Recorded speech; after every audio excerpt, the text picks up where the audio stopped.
Friends, welcome to मेमार institute of technology YouTube channel. मैं उम्मीद करता हूँ आप सब खैर खैरियत से होंगे। ये आज का जो हमारा सेमिनार है ये हमारे वेब डेवलपमेंट इंट्रो का पार्ट 2 है। पार्ट 1 मैंने वेबसाइट डेवलपमेंट का पोस्ट किया हुआ है, अगर आपने वो नहीं देखा है तो आप वो देख लें। आपको ये सीखने में काफ़ी आसानी होगी और आपको अंडरस्टैंडिंग भी आएगी। पार्ट 1 में मैंने आपको बताया था कि वेब डेवलपमेंट क्या होती है, किस तरह वेब डेवलपमेंट का रोड मैप होता है, और सबसे पहली जो वेब डेवलपमेंट की लैंग्वेज होती है HTML, वो भी मैंने कुछ बेसिक एलिमेंट्स जैसे H1 से H6 तक और उनकी थोड़ी CSS स्टाइलिंग आपको बताई थी। आज मैं आपको थोड़ा सा क्लासेस के बारे में बताऊंगा और एक हम कार्ड क्रिएट करेंगे यूजिंग HTML और CSS। सो बिना टाइम वेस्ट किए मैं वीडियो स्टार्ट करता हूँ। सबसे पहले जिस तरह से मैंने आपको पिछली वेब डेवलपमेंट इंट्रोडक्शन वाली वीडियो में बताया था कि हमें यहाँ डेस्कटॉप पे एक फ़ोल्डर क्रिएट करना है, मैंने राइट क्लिक किया, यहाँ न्यू का ऑप्शन आया, मैंने फ़ोल्डर पे क्लिक किया। यहाँ मैं फ़ोल्डर का नाम लिख देता हूँ सेकंड क्लास, या मैं लिख देता हूँ सेकंड सेमिनार। उसके बाद मैंने एंटर किया। उसके बाद मैं इस फोल्डर में जाऊंगा, यहाँ राइट क्लिक करूंगा, मेरे पास ओपन विथ कोड का ऑप्शन आया है। कुछ लोगों के पास ओपन विथ कोड का ऑप्शन नहीं आता क्योंकि वो इंस्टॉल करते वक्त ओपन विथ कोड का जो ऑप्शन आता है उसे टिक नहीं करते। तो आप इसे डायरेक्ट भी फोल्डर VS कोड में ओपन कर सकते हैं, VS कोड में जाके। सो मैंने ओपन विथ कोड पे क्लिक किया। क्लिक करने के बाद मैं स्क्रीन बड़ी कर लेता हूँ। अब सबसे पहले यहाँ हमारे पास ये वेलकम स्क्रीन आई है, इसको मैं हटा देता हूँ। ये मेरे पास मेरा जो वर्क प्लेस है ये है, इसमें ये मेरा फोल्डर का नाम आ रहा है कैपिटल में, सेकंड सेमिनार। इसमें हमने पिछली वीडियो में जिस तरह यहाँ से न्यू फाइल पे क्लिक करके index.html या मैं लिख देता हूँ seminar.html, ये हमारी फ़ाइल क्रिएट हो गई। तो Shift+1 से हम बॉयलर प्लेट टेम्पलेट लेके आएंगे जिस तरह हम पिछली वीडियो में लेके आए थे। यहाँ मैं टाइटल चेंज कर देता हूँ। ये टाइटल कहाँ पे शो होता है ये अभी मैं आपको बताऊँगा। मैं यहाँ टाइटल में लिख देता हूँ seminar number 2 of web development. अब मैं इस फाइल को रन करता हूँ। सबसे पहले तो इस पर आप क्लिक करेंगे, ओपन विथ, आपके पास जो भी ब्राउज़र है, मैं गूगल क्रोम प्रेफर करता हूँ, मैंने गूगल क्रोम में ये ओपन कर लिया। लेकिन अभी मेरे पास ये कुछ भी शो नहीं कर रहा, बिल्कुल ब्लैंक पेज शो कर रहा है। क्यों? क्योंकि मेरा ये बॉयलर टेम्पलेट की जो बॉडी का पार्ट है वो बिल्कुल खाली है। यहाँ पे मैंने क्लिक किया, जो मैंने यहाँ टाइटल दिया था seminar.html वो यहाँ पे शो कर रहा है। यहाँ पे मैं कर्सर लेके गया हूँ, seminar.html, ये मेरी फ़ाइल का नाम यहाँ पे शो कर रहा है। अब मैं फाइल पे क्लिक करता हूँ। यहाँ से सबसे पहले तो ऑटो सेव के ऑप्शन पे टिक कर देता हूँ। अब यहाँ पे हमारा टाइटल चेंज हो जाएगा, seminar number 2 of web development. अगर मैं यहाँ seminar number 2 of web development पूरा लिखूँ तो यहाँ पे आके मैं रिफ़्रेश करता हूँ, ये भी चेंज हो गया। सो हम स्टार्ट करते हैं कि क्लासेस क्या होती है। क्लासेस आप ये इसको अंडरस्टैंड करने के लिए समझ सकते हैं कि क्लासेस एक नाम होता है। जिस तरह एक क्लास में 10 बच्चे पढ़ते हैं तो उन सब का कोई नाम होता है। एक का नाम अली होता है, एक का नाम अहमद होता है, एक का नाम आयशा होता है। इस तरह से क्लासेस भी नाम है। अब जैसे H1 मैंने यहाँ पे H1 का मैंने टैग लिया, इसमें मैं नाम लिखता हूँ सलमान। सही है। H1 मैंने आपको लास्ट वीडियो में बताया था हेडिंग होती है, मैंने दोबारा H1 लिया। अब मैंने इसका नाम लिख दिया इमरान। अब मैंने यहाँ 2 नाम लिखे। आपको मैंने बताया था कि हेड के बाद यहाँ हम स्टाइल टैग लेते हैं। इसमें हम H1 टैग को इस तरह टारगेट करेंगे, करली ब्रैकेट, शिफ्ट के साथ करली ब्रैकेट आता है इस तरह से। अब जो H1 मेरे पास 2 H1 है, मैं H1 के यहाँ बैकग्राउंड कलर देता हूँ। मैंने बैकग्राउंड कलर दे दिया येलो। अब मैं अपनी क्रोम टैब पे जाता हूँ, ये मेरे पास शो हो गया कि यहाँ सलमान और यहाँ इमरान। लेकिन मैं चाहता हूँ कि ये जो सलमान है इसका बैकग्राउंड कलर ऑरेंज हो जाए, इमरान का बैकग्राउंड कलर ब्लू हो जाए। लेकिन मैं H1 को टारगेट करते हुए इन दोनों का कलर चेंज नहीं कर सकता। क्यों नहीं कर सकता? क्योंकि H1 यहाँ पे 2 हैं और हमने टारगेट किया है H1 को। तो इसी चीज़ को अवॉइड करने के लिए, और इसका जो सोल्यूशन भी कह सकते हैं कि वो क्लासेस में होता है। अब क्लासेस में किस तरह होता है, मैं यहाँ से H1 रिमूव कर देता हूँ स्टाइल टैग में से। यहाँ हमें H1 के बाद क्लिक करना है, एक दफ़ा एंटर करना है, फिर बैक, फिर यहाँ हमें लिखना है क्लास। क्लास में मैं लिख देता हूँ सलमान बॉक्स। फिर उसी के साथ मैं यहाँ इमरान वाले बॉक्स में जाता हूँ H1 टैग में, यहाँ क्लास में लिखता हूँ इमरान बॉक्स। ये दोनों चीज़ें मैंने इसमें लिख ली। अब मैं यहाँ H1 को टारगेट नहीं करूँगा, यहाँ मैं क्लास को टारगेट करूँगा। क्लास क्या है, उनका नेम है। यहाँ सबसे पहले मैं डॉट लिखूँगा, फुल स्टॉप भी आप इसे कहते हैं, यहाँ मैंने फुल स्टॉप डाला। अब मैं उस क्लास का नाम लूँगा सलमान बॉक्स, उसके बाद मैं करली ब्रैकेट लूँगा। यहाँ अब जब मैं बैकग्राउंड कलर दूँगा, जैसे मैंने यहाँ ब्लू दे दिया, तो ये बैकग्राउंड कलर कहाँ पे आएगा, ओनली सलमान वाले H1 टैग में। दोनों H1 टैग है, लेकिन हमने उन दोनों में क्लास दी है, अब वो उसमें डिफरेंस पता कर सकता है। ऐसे ही यहाँ मैं लिखूँगा डॉट इमरान बॉक्स, यहाँ पे मैं करली ब्रैकेट लूँगा, इसका बैकग्राउंड कलर येलो दे देता हूँ। क्या ये येलो कलर चेंज होगा, बिल्कुल चेंज होगा। अब इसके बाद होती है पैडिंग।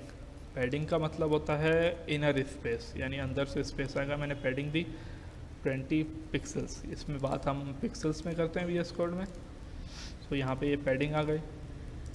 उसके बाद यहाँ मैं पैडिंग इसमें भी दे देता हूँ 20 पिक्सल्स की पैडिंग, इसमें मैंने 20 पिक्सल्स की पैडिंग दे दी। अब इसमें होता है फ़ॉन्ट फैमिली। फ़ॉन्ट फैमिली मैंने शायद आपको पिछली वीडियो में बताया था, इससे हम फ़ॉन्ट का स्टाइल चेंज कर सकते हैं। ये यहाँ पे हमारा फ़ॉन्ट चेंज हो गया। यहाँ भी मैं फ़ॉन्ट फैमिली, आप वही भी कॉपी पेस्ट कर सकते हैं, लेकिन मैं आपको समझाने के लिए खुद से मैनुअली लिख रहा हूँ। अब इन दोनों के मैंने फ़ॉन्ट फैमिली चेंज कर दी। अब इसके बाद मैं आपको बताता हूँ विड्थ और हाइट। इसमें अगर मैं सलमान वाले H1 टैग में विड्थ देता हूँ 50 पिक्सल्स, तो क्या होगा, ये पिक्सल्स कैलकुलेट करेगा। 50 पिक्सल्स इतना बना, इसने यहाँ पे विड्थ इसकी चेंज कर दी।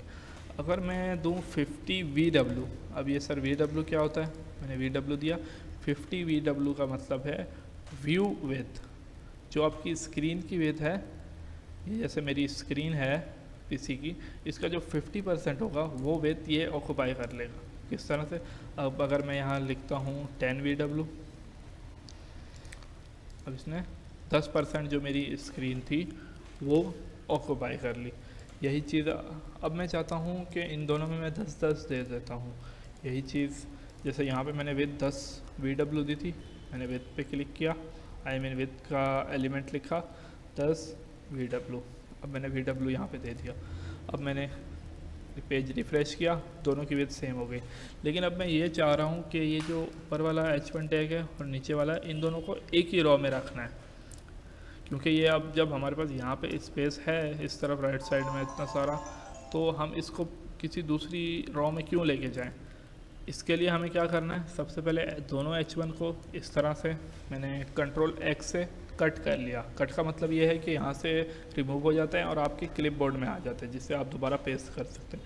यहाँ आप बनाएं नया डिव, इसमें आप दोबारा Ctrl+V से पेस्ट कर दें। यहाँ से फॉर्मेट डॉक्यूमेंट करेंगे, डॉक्यूमेंट फॉर्मेट हो जाएगा। अब यहाँ क्लास दे देते हैं main div.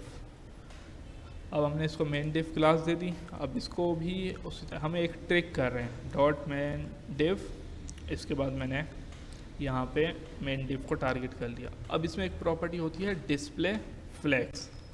Display flags, display flags का ये यूज़ होता है कि जो भी चीज़ कॉलम में आ रही है, जैसे अभी ये चीज़ ये स्ट्रेट कॉलम्स में आ रही है, इसको ये रॉ में शिफ्ट करता है। रॉ में अब मैं वहाँ पे चेक करते हैं, ये अब ये रॉ में हो गई है। अब इसके अंदर मैं जितने भी चीज़ें लिखूँगा या जितने भी टैग्स डालूँगा वो रॉ में आएंगे। जैसे मैं एक और इसी टैग को मैं कॉपी करता हूँ, Ctrl+C, फिर मैं Ctrl+V करता हूँ, मैंने पेज रिफ़्रेश किया, ये रॉ में आया है। अब मैं पहले वाले को करके देखता हूँ, Ctrl+C Ctrl+V, right click, format document. Format document करना ज़रूरी नहीं है, लेकिन ये डॉक्यूमेंट को क्लीन कर देता है। जैसे ऐसे डॉक्यूमेंट समझ में नहीं आता, ये अब मैंने डिस्प्ले फ्लेक्स किया था तो ये इस तरह से आ गया। अगर मैं डिस्प्ले फ्लेक्स ना करूं तो क्या होगा, मैं इसको Ctrl+X से थोड़ी देर के लिए उठा लेता हूं। अब मैंने दोबारा से ये कॉलम में आने लग गए, दोबारा मैं Ctrl+V करता हूं तो ये रॉ में आ जाएंगे। लेकिन मैं चाह रहा हूं कि ये इस तरह से तो आ गए, लेकिन इन सब के बीच में इक्वली स्पेस आ जाए। तो उसके लिए इसमें आता है, सबसे पहले तो हम इसकी जो डायरेक्शन है उसको परमानेंट करने के लिए फ्लेक्स डायरेक्शन रॉ रखेंगे, कंपलसरी नहीं है, आप रिमूव भी कर सकते हैं, लेकिन मैं एहतियातन रख रहा हूँ। और उसके बाद आता है जस्टिफाई कंटेंट स्पेस अराउंड भी आता है, बिटवीन भी आता है। मैं पहले स्पेस बिटवीन दे के आपको दिखाता हूँ। ये देखें, इन सब ने स्क्रीन की हमने जितने 10 VW सेट की थी वो तो ये ऑक्यूपाई कर रहे हैं, लेकिन ये डिस्प्ले बिटवीन की वजह से, स्पेस बिटवीन जस्टिफाई कंटेंट की वजह से जितना भी इक्वल स्पेस इनके बीच में बन रहा है, ये उतना स्पेस ऑक्यूपाई करके बिटवीन, स्पेस बिटवीन में आ गए हैं। अब इसके अंदर एक और भी आता है, जैसे अभी हमने देखा था स्पेस अराउंड। स्पेस अराउंड का मतलब ये है कि थोड़ा थोड़ा स्पेस ले लेंगे चारों साइड से, इस साइड से भी अराउंड यानी राइट और लेफ़्ट दोनों साइड से। ये नहीं देखेंगे कि इक्वल स्पेस लेना है, बस ये अराउंड स्पेस ले लेंगे। उसके बाद आता है जस्टिफाई कंटेंट सेंटर। सेंटर का मतलब ये है कि ये सारे सेंटर में आ जाएंगे। अब ये सारे सेंटर में आ गए। उसके बाद आता है एंड भी होता है, एंड से ये अभी सेंटर में आते हैं, अभी एंड में चले जाएंगे। सो स्टार्ट से आपको समझ में आ गया होगा कि स्टार्ट में आ जाएंगे।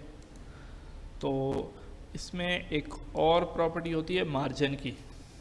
मार्जिन कैसे देते हैं, अब ये मैंने पेज रिफ्रेश किया वैसे ही। अब अगर इसमें मैं मार्जिन दूंगा, मार्जिन लिखा 20 पिक्सल, ये यानी चारों डायरेक्शन से 20 पिक्सल्स की मार्जिन देगा। कैसे, अब ये पूरा बॉक्स मूव हो गया, लेकिन मैं अगर चाहता हूँ बॉक्स पूरा मूव ना हो, सिर्फ ये इनर H1 टैग्स जो हैं ये मूव हो मेन डिव के अंदर जो हैं, तो मुझे इसके अंदर ये जो क्लासेस हैं इनमें मार्जिन देनी पड़ेगी। कैसे, इनमें मार्जिन 50 पिक्सल्स, इसमें भी मार्जिन 50 पिक्सल्स। अब मैंने पेज रिफ्रेश किया, इनके बीच में स्पेस आ गया। ये बाहर से स्पेस आया जिसकी वजह से ये यहाँ से भी थोड़ा आउट हो गए। और इसमें एक प्रॉपर्टी और भी आती है, मैं आपको ये वीडियो एंड करते करते बता देता हूँ। बॉर्डर रेडियस, यहाँ मैं जैसे 15 पिक्सल देता हूँ तो इसका बॉर्डर कर्व हो जाएगा। देखिए ये इमरान वाले डिव्स का जो H1 टैग है, इनका बॉर्डर कर्व हो गया है। सो आज की वीडियो में इतना ही इंट्रोडक्शन था, आपको बताना था कि क्लासेस का क्या यूज़ होता है, क्योंकि हमने पहली वीडियो में देखा था कि H1, H2, H3 टैग्स होते हैं, लेकिन हमने ये नहीं देखा था कि इनको अलग अलग किस तरह से हम अलग क्लासेस में रख के और अलग नेम दे के इनको डिज़ाइन कर सकते हैं। आज की वीडियो में मैंने आपको ये बताया है कि हम इनको किस तरह से अलग अलग नेम दे सकते हैं, क्लासेस दे सकते हैं और इनको अलग अलग किस तरह से डिज़ाइन कर सकते हैं। और अटेंडेंस लगाने का तरीका आपको पता है, मैं आपको एक बार फिर बता देता हूँ कि आपने अटेंडेंस किस तरह से लगानी है। आपने कमेंट में जाना है, कमेंट में लिखना है अपना नाम, अपने कोर्स का नाम और प्रेजेंट। मैं आपको यहीं लिख के दिखाता हूँ इसी में। जैसे मैंने यहाँ इसमें H1 टैग लिया, आपका नाम है, मैं अपना नाम लिखता हूँ मोहम्मद सलमान, मेरे कोर्स का नाम मिसाल के तौर पे CIT, एंड मैं इसमें लिख देता हूँ प्रेजेंट। ठीक है, इस तरह से आपको लिखना है। सो अभी तक के लिए इतना ही।